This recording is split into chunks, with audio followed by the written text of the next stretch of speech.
Allez, de retour ici donc sur ce module numéro 4 je crois. Donc voilà, donc on va faire la suite de la construction, je vous rappelle, de ce tableau de bord de type événement calendrier. Donc voilà, on va essayer ici de pouvoir mettre à jour tout ça et récupérer. Donc on s'en était arrêté la fois passée, on avait essayé de générer ce fameux calendrier justement, avec ici dans donc les calculs, on avait ici réussi à extraire, donc à générer un calendrier grâce à la fonction séquence si vous avez Office 365 ou la fonction matricielle si vous n'êtes pas en Office 365. D'accord. Et avec ici une fonction date, année, mois, donc on avait ici récupéré avec la fonction joursem et ma trame ici de mes calendriers, d'aller pouvoir récupérer un calendrier. Et ensuite on avait fait un deuxième où on avait récupéré ici toutes les tâches par rapport à ici mon tableau. D'accord. Et on avait ici récupéré donc les tâches. Et maintenant il faudrait aussi qu'on y récupère les dépenses. Puisqu'on veut y afficher ici, je vous rappelle, on y affichait ici les mois et les tâches et en même temps les dates, d'accord, les montants des dépenses. Donc on va le faire. Donc ici, pareil, je vous avais dit la fois passée, soit vous êtes en Office 365 et on va utiliser la recherche X, soit vous utilisez la recherche V. Donc ici, il suffit de prendre en plus des tâches, il faudrait qu'on aille ici récupérer et bien en même temps les montants, d'accord. Mais pour ça, il faudrait qu'on le fasse juste en dessous. Il faudrait qu'on ait la tâche et en dessous le montant. Donc on va faire ici ce qu'on appelle un retour à la ligne. Alors pour faire un retour à la ligne avec une fonction, donc en macro, donc on aurait pu faire un VB-CRLF ou un VB-VBLF, peu importe. Ici, si on veut faire un retour, donc pour faire, on va mettre ici, pour faire un retour à la ligne, attention, je n'ai pas fait un retour chariot, c'est vraiment un retour à la ligne. Donc il va falloir utiliser donc, une instruction une instruction, en gros, hein, la touche entrée, hein, peu importe. Et ici, donc, on va utiliser une fonction qui s'appelle car. Car, ça fait quoi? Ça renvoie le caractère spécifique par le code numérique du jeu de caractères de votre ordinateur. Voilà, si je vais chercher par exemple, je sais pas moi, car 1, voilà, donc il va chercher le caractère correspondant au car 1. Voilà, si je vais chercher le car, moi je car 23, voilà, il va chercher ici les nombres de caractères, d'accord. Nous, on veut ici chercher le car 10. Car 10, si je mets ici car 10, vous voyez, là, il renvoyait, lui, le car 10, il va vous faire un retour à la ligne. Donc ici, je vais faire un égal formula texte, okay, de ça. Donc voilà, je vais le mettre en rouge pour dire que c'est la formule. Voilà, donc car 10 vous permet de faire un retour à la ligne, c'est l'équivalent d'un retour à la ligne en faisant contrôle entrée. Je vous rappelle, ça fait retour à la ligne uniquement dans une cellule, hein, d'accord, contrôle entrée. Donc on y va, donc ici on va le faire directement. Donc il va falloir qu'on recherche d'abord ici ma matrice avec mes tâches et en dessous on va y mettre les montants. Donc pour ça, eh bien, il va falloir qu'on concatène. On va concaténer quoi? Eh bien le fameux car 10 pour aller lui dire de faire un retour chariot. Et en dessous, on va chercher de nouveau, on va refaire la recherche X. Donc là, la recherche X, il va me falloir encore une fois chercher dans ma plage des dates. Ok.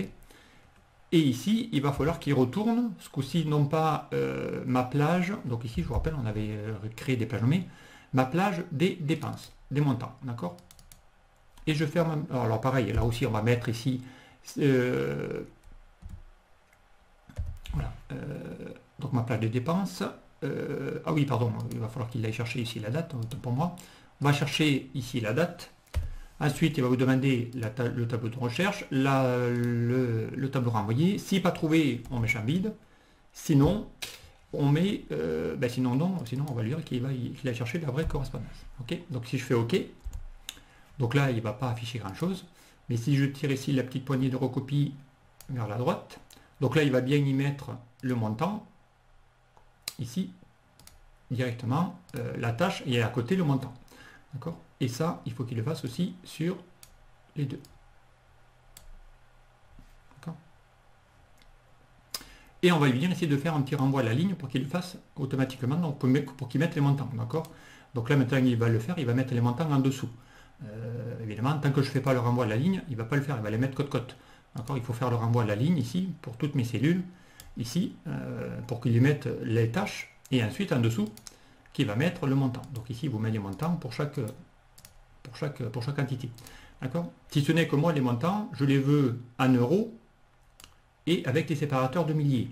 Donc pour ça, il va falloir qu'on récupère le résultat de ma recherche V et on va utiliser ici une fonction texte que je vous ai montré qui convertit un nombre en texte. D'accord. Et là, on va lui dire de formater toute cette valeur-là et de lui mettre au format nombre. Donc format nombre, c'est 0 espace 00, d'accord, espace euro, pour lui mettre le sigle euro. Je ferme ma matrice, enfin ma double cote et ma parenthèse. Et là, automatiquement, il va le faire pour chacun. Donc si je tire la petite poignée de recopie, il va le mettre maintenant avec ici les montants et les, voilà, les séparateurs. Voilà, ici. Donc là maintenant je l'ai. J'ai bien ici mes tâches et en même temps directement mon montant.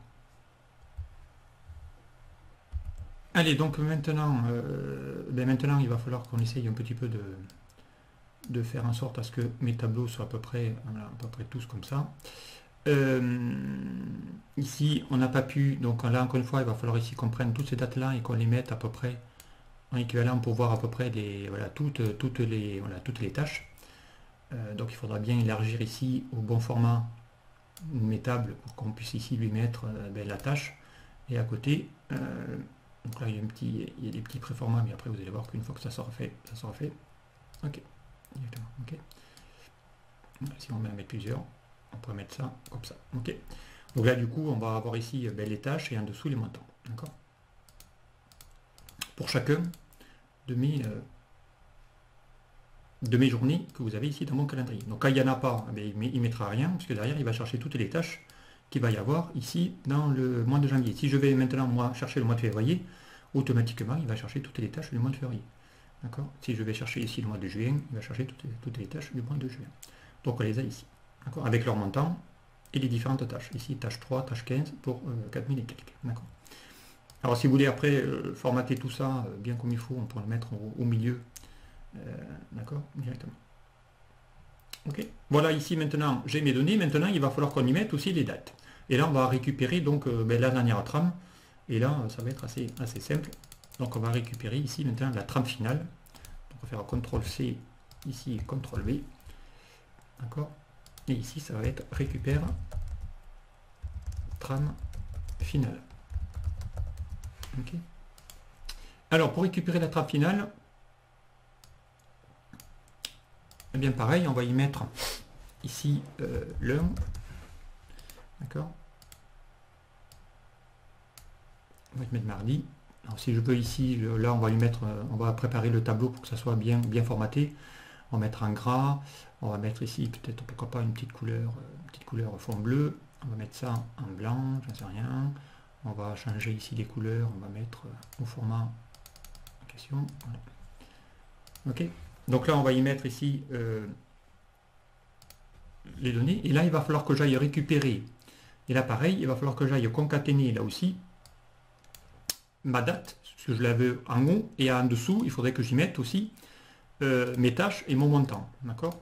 Donc, en gros, ici, il faudrait que j'y voie la date. Et puis ensuite, en dessous, la tâche et le montant. Donc là pareil, on va chercher la date qu'on va concaténer avec ici mon deuxième tableau. D'accord. Et on va le faire ici directement dans mon calcul. Ok. Alors on y va. Donc il va falloir faire égal. Et on va chercher ici, donc on va réduire un tout petit peu. On va un petit peu dézoomer. Voilà. On va chercher la date, d'accord, qu'on va devoir concaténer avec ici le format qui est là, d'accord, les deux directement. Donc là si je fais ça, il va y mettre la date. Là il met la date mais avec uniquement le chiffre. Je vous rappelle que derrière une date se cache un chiffre. Donc si je veux que ça reste du texte, eh bien il va falloir encore une fois lui mettre ici texte, d'accord, et on va lui dire de transformer cette date, d'accord, au format que l'on veut. Donc ici on y avait affiché nous de mémoire ok, On va fermer la parenthèse de ma fonction texte. Et bon là c'est normal qu'ils mettent rien, mais on y avait affiché nous avec le jour et uniquement les premières lettres du mois. D'accord. Je crois que si j'étais allé sur septembre, si je me mets sur l'autre tableau, non, non c'est pas lui, c'est l'autre encore une fois. Ouais, si je me mets sur septembre, je crois, voilà, j'avais mis que les 3 premières lettres des mois, 26, voilà, le jour et le mois. Sous 2 digits. Donc on y va. Donc pour ça, eh bien on va le faire. Donc on y va.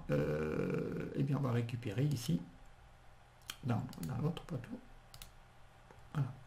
Dans les calculs, eh bien on va lui mettre le format qui va bien, à savoir JJ espace MMM pour avoir que les 3 premières lettres de chacun des mois. D'accord. Et on va le faire. Donc ici j'ai le 27 mai. Comme il voit qu'il ne concane de rien, ici, hop, si je tire la poignée maintenant pour aller chercher ici les données du mois et que je tire les données pour les 7 ici, donc je vais avoir maintenant la date. D'accord. Si ce n'est que là, je vais voir que le mois va se toucher, va se coller à mes tâches et à mon prix. Donc ici, on va faire ce qu'on a fait tout à l'heure. On va lui dire de faire un retour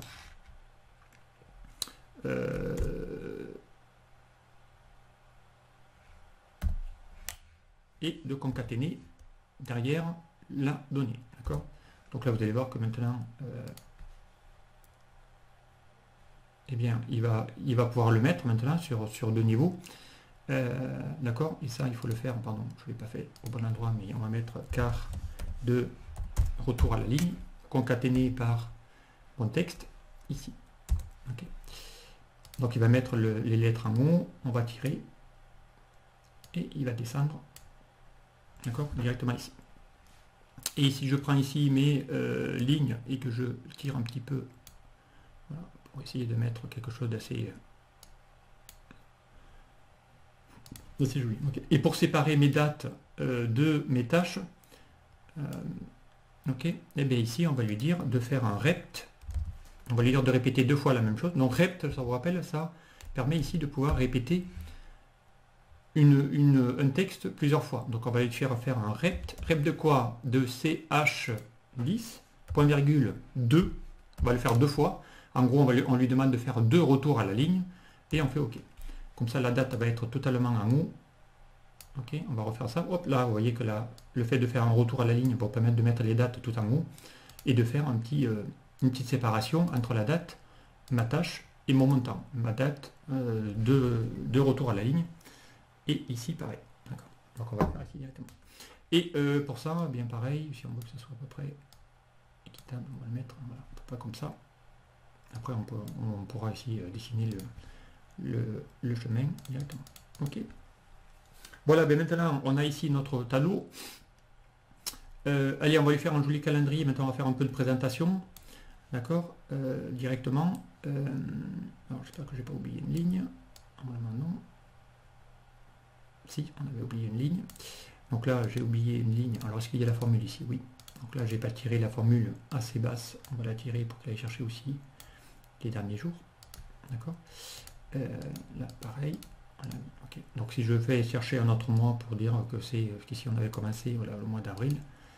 Voilà. Normalement, si je tire, voilà, j'ai bien ici des données jusqu'en bas. D'accord. Directement.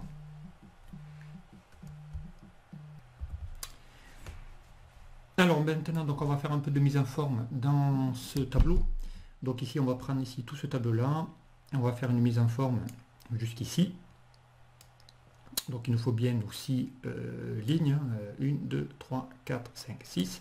Voilà, donc allez, on récupère. On va faire une petite mise en forme. Donc on va aller dans alignement. Ici, boîte de dialogue. On va chercher dans bordure. Alors on va lui mettre une petite bordure tout autour et en même temps on va lui mettre une petite bordure avec des pointillés au milieu des cellules. On fait OK. Donc là on va avoir maintenant un petit tableau avec une bordure directement. Donc là évidemment lui on va essayer de faire la même chose pour les mêmes voilà, ici on va vérifier ici la hauteur de la ligne. Ici la hauteur de la ligne elle fait 60. Donc on va faire en sorte à ce que toutes ces lignes soient aussi à 60. Donc clic droit, hauteur de ligne. Et ici, on va lui dire de faire 60, si on fait 60 peut-être un peu court, on va faire 65. Bon, si ça passe, voilà. Parce qu'il y avait des dates, là ici il y a des dates qu'on ne voit pas, donc il va falloir même ici. Après on peut changer la police, donc pour essayer de trouver une police un peu plus étroite, voilà. Du coup ça me permettra d'avoir ici les dates. Là on voit que quand il y a plusieurs tâches, donc soit ici j'agrandis comme une fois ma petite colonne pour essayer de faire en sorte à ce que on réduise, parce que là n'oubliez pas il y a des retours à la ligne directement, ok. Et les dates. Donc ici on voit qu'il y a encore une petite date, donc on va essayer de remonter un petit peu, agrandir un petit peu, on va mettre peut-être pas 70 peut-être. Voilà. Bon, je pense que là on va faire carrément 70, ça sera mieux, hauteur de ligne, 70. Voilà, comme ça ouais, les dates apparaissent. Ok, d'accord. Et pareil, si on veut éviter que ça se... Là on va mettre aussi à 25. Voilà, on peut qu'il y ait 2 tâches, 3 tâches, ça ira. Donc ici on a bien les tâches séparées par les traits verticaux, donc on les a ici. Ok, et eh bien maintenant on va faire un petit peu de mise en forme. Donc ici il faudrait qu'on sache mettre en gris tous les ici comme on est sur le mois d'avril, admettons ici qu'on se remette sur le mois de, on va prendre ici le mois de juillet par exemple, je ne sais pas quand est-ce qu'il commence, le mois de juillet, voilà, ici. Donc si je prends le mois de juillet ici, bien encore le mois de bol, le mois de juillet, il a commencé par le 1er juillet, on va faire un autre mois, on va faire le mois d'août, voilà, le mois d'août. Donc ici le mois d'août, donc ici le 1er août, il commence là, et il va se terminer certainement ici le 31 août. Donc il faudrait que je lui dise que pour tous les autres mois, que j'ai pas, que ça se... qu'il n'y ait pas les jours qui apparaissent. D'accord, et donc on va aller le faire directement. Donc pour ça, on va aller sélectionner ça et on va faire une mise en forme conventionnelle.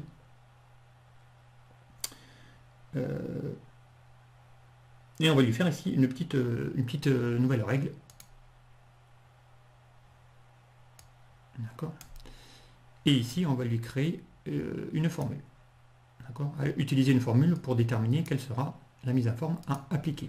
Or la première ici, c'est de lui dire pour toutes les dates, voilà ici où il n'y a pas de mois, eh bien on va lui dire de mettre une forme, en dehors du mois en cours, on va lui dire de mettre une couleur de fond un peu plus grisâtre pour mettre des couleurs directement ici. Ok, et on y va. Donc pour ça, eh bien on va lui dire si égal, il va falloir faire un test, si moins 2, et on va lui dire le mois qui se trouve dans la cellule ici de ce tableau. Ici, on va chercher les dates qui se trouvent ici dans cette cellule-là. D'accord. Si le mois de cette cellule-là. Et on va enlever, on va faire F4 pour enlever les dollars, parce que sinon il va le faire qu'à partir de cette cellule-là. Il faut qu'il le fasse pour toutes les cellules. D'accord. Si le mois de cette date, d'accord. Je rappelle, la fonction mois va vous récupérer uniquement le mois. Est différent du mois de début date. On avait les deux. Donc si je fais F3, on va chercher ici début date. On rappelle début date, c'est la date qui est là. D'accord. Ici, il faut qu'il laisse le bon mois. Pardon. Je ne sais pas où j'ai cliqué, mais j'ai cliqué. Alors on y va. Égal. 6 mois de cette date. D'accord. On va lui enlever les dollars. F4. Voilà. Est différent de mois de début date.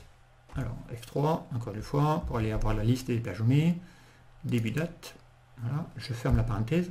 Si c'est le cas, eh bien on va lui mettre ici une couleur de remplissage grise, pourquoi pas, d'accord, peut-être un peu plus foncé, voilà, et en même temps, on va lui mettre la même couleur de police, d'accord, pour enlever les dates.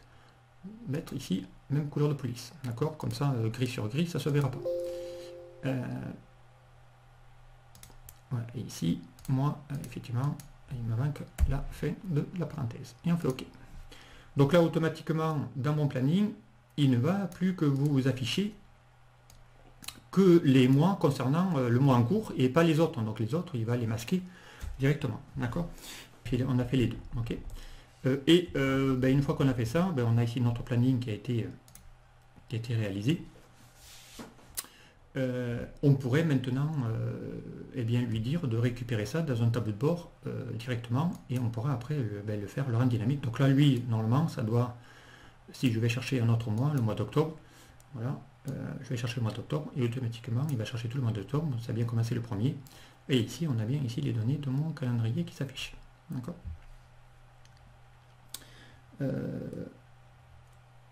Directement. Alors,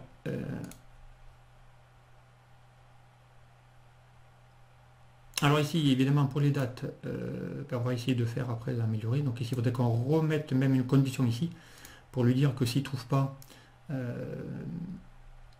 qu'il mette un champ vide. Parce que là, du coup, il n'y a pas champ vide.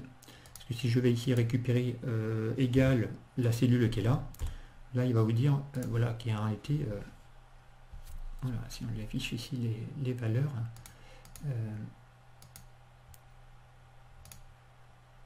voilà, donc on va lui mettre ici des données, voilà, ici il va voir qu'il n'y a pas de cellule vide, donc il va falloir peut-être qu'on fasse une condition, on verra après pour aller modifier mon calendrier. Allez, donc ça maintenant, bien, notre trame elle est faite, et on peut à partir de là, maintenant que j'ai mes calculs, arriver à en construire ici mon tableau de bord. D'accord. On va essayer de faire déjà mes segments, de ramener mes mesures, et on va essayer ici de faire déjà, de concevoir ensuite le tableau de bord directement à partir ici de mon tableau. Donc on y va, donc on va créer une nouvelle feuille, et ici on va l'appeler tableau de bord.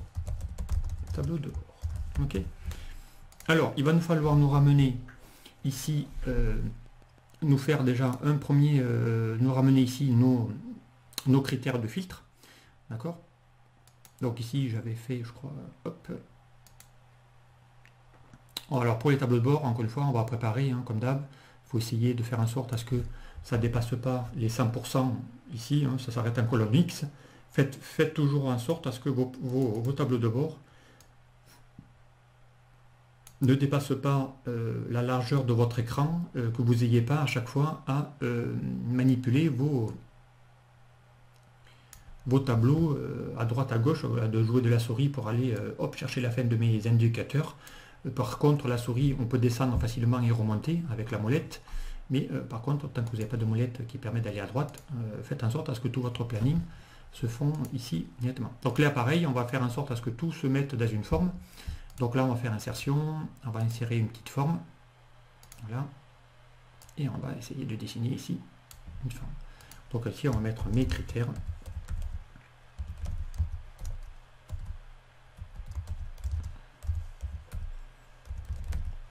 Ok, donc ici ça sera mes critères de filtre. Alors pareil, on va faire en sorte de mettre à peu près la même couleur partout. Allez, on va mettre une petite couleur comme ça, tout simplement. On va mettre ça en gras. Alors après vous mettez la couleur que vous souhaitez, la police que vous souhaitez, peu importe. D'accord. Voilà. Et on va faire en sorte de faire pour l'instant ici mes critères. Donc ici il nous faut ramener notre filtre. Ici, il va falloir qu'on ait ici notre segment. D'accord, donc ici ce segment on peut le prendre, CTRL X. On peut se le ramener ici dans notre tableau de bord, CTRL V. D'accord. Et on va pouvoir ici le faire en sorte à ce que notre segment soit ici. Je rappelle, Alt vous permet de pouvoir en même temps synthétiser, voilà, caler votre segment sur la largeur et l'épaisseur de vos données. Ici on créera, donc ici on va chercher maintenant à faire ce fameux rapport. D'accord. Il nous faudra aussi le segment où on va récupérer les catégories. Donc les catégories, pareil, on pourrait le faire ici. Hein. On se met ici dans le fameux TCD qu'on a créé tout au début. On va dans Analyse, chercher ici ma liste de champs, et on va chercher ici dans les T-Data de lui créer un segment à partir du champ catégorie, et on va se retrouver avec les catégories 1, 2, 3. Donc CTRL X, lui aussi, on ne va pas le laisser ici, mais on va le ramener ici, CTRL V, d'accord. Et ici, on va le mettre sur 2 colonnes. On va faire Alt, on va le mettre du même niveau que là. Ok, d'accord, catégorie. Allez, et à partir de là, donc on va créer maintenant, donc là pareil, on va faire en sorte de rendre mon tableau le plus harmonieux possible. On va essayer de mettre à peu près les mêmes couleurs. Voilà, hop, les mêmes couleurs. Ok. Et on y va. Donc ici maintenant, eh bien, on va créer nos fameux tableaux ici, où on va pouvoir récupérer notre rapport. D'accord, directement ici. Donc là, il va nous falloir un tableau croisé dynamique à partir de mon, et pour y afficher les dépenses, et ainsi de suite, ainsi de suite. D'accord, on y va. Donc, on va se mettre là. Et on va dans Power Pivot, dans le cube, créer un nouveau tableau croisé dynamique. Ok, je me mets dans ma source et on va lui demander de créer un tableau croisé dynamique. D'accord, dans une feuille déjà existante. On va cliquer ici où il est, et ça tombe très bien. D'accord. Donc là, il va nous falloir quoi? Il va nous falloir les tâches. D'accord. Donc, on se met dans le TCD. Dans les tableaux, on va chercher les tâches. On les a. D'accord. Ensuite, il va falloir qu'on récupère les dépenses. Et les dépenses du mois d'avant. D'accord. Donc ici, les dépenses, je vous rappelle qu'on avait calculé toutes les mesures. Les dépenses, elles s'appellent dépenses. On veut à côté les dépenses du mois, pas le nombre, mais les dépenses du mois précédent. Okay. Donc on va les y mettre. On veut aussi la variance, donc on va y mettre ici la variance. Donc la variance, elle est là, on va le mettre juste derrière. Donc là pour l'instant il n'y en a pas, c'est normal puisqu'on n'a pas encore fait des filtres. D'accord. Et on y veut un dernier à côté, les dépenses annuelles, le cumul. D'accord. Dépenses annuelles. Sur le montant annuel. Donc les dépenses annuelles, on les a aussi. Bon, après, vous y mettez les indicateurs que vous souhaitez. D'accord.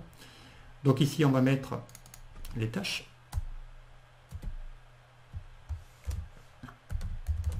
Ok. Ici, on y met les dépenses, le mois d'avant et tout ça. Donc maintenant, ce TCD, on va, pareil, aussi faire un clic droit, option, encore une fois.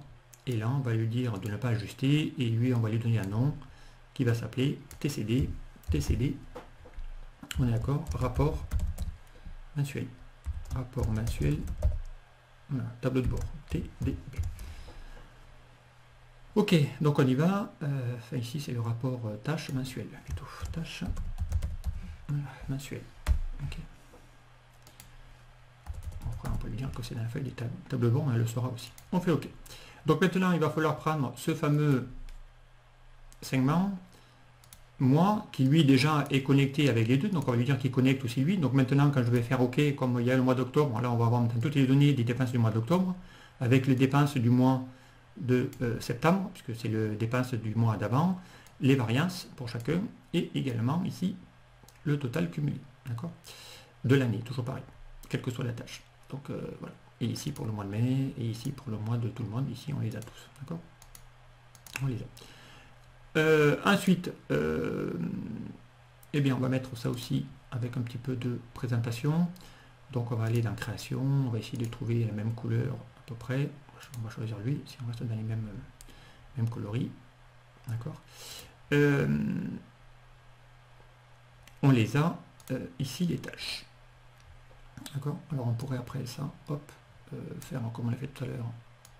Les tâches, elle ne va pas être plus grande que ça. Lui, on va pouvoir un petit peu élargir. D'accord. Et après, ça ne bougera plus.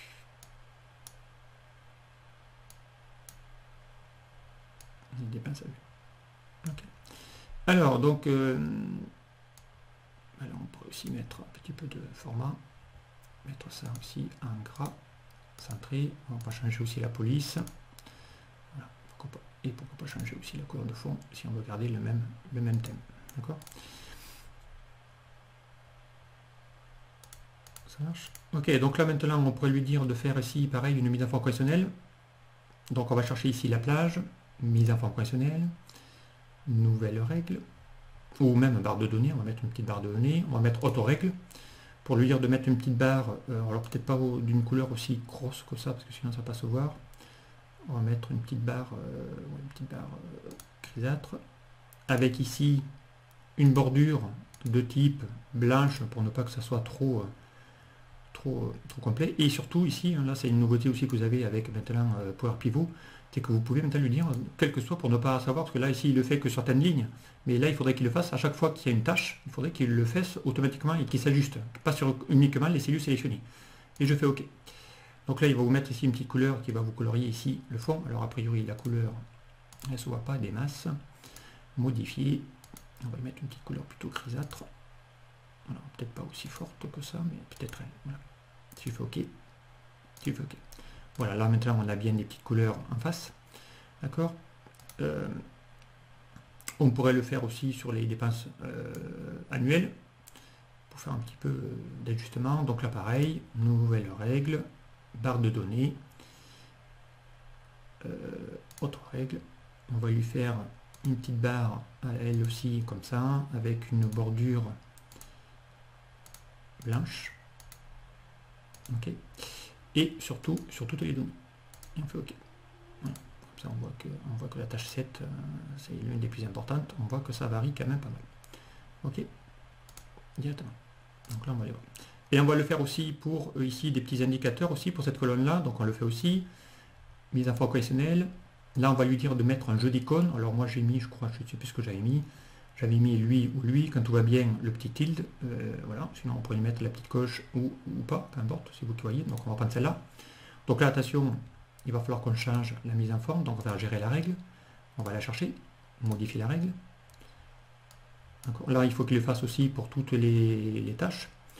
Et là, on va lui dire, si la valeur, on va changer ici le pourcentage pour lui dire en nombre. Si la valeur elle est supérieure à 0, tu mets une tilde verte pour mettre en positif. D'accord. Sinon, lui, on n'a pas besoin. Donc, on va lui dire, on va cliquer sur le dernier pour lui dire aucun. Et ici, il va falloir lui dire, si c'est inférieur à 0, du coup, tu mettras une croix rouge. D'accord. Et on fait OK. On fait appliquer et on fait OK. Donc, dès que c'est négatif, il y aura la petite croix. Dès que c'est positif, le ratio, il va vous mettre ici une petite tilde verte. D'accord. Si je change de mois, il va le faire maintenant pour chacun directement. OK. Lorsqu'il y a des pourcentages, s'il n'y en a pas, il ne la met pas. Pour le mois précédent. Voilà, donc ici maintenant on a ici un petit tableau qui est assez sympa et ça le fait tout seul. D'accord. Et on va mettre ça aussi en gras pour que ça se voit. Et bien là on a déjà ici notre notre tableau de bord qui va se construire au fur et à mesure. Après on va y mettre les indicateurs. On va y chercher notre calendrier ici, parce qu'il va falloir qu'on y affiche ici tout ce calendrier là qu'on a créé jusqu'à présent. On y a passé presque tout ça du tout. Mais il va falloir qu'on récupère tout ça. Allez, je m'en arrête là pour ce module et puis on verra ensuite certainement un dernier module qui va permettre de pouvoir faire tout le reste. Allez, je vous dis à très vite sur le dernier module.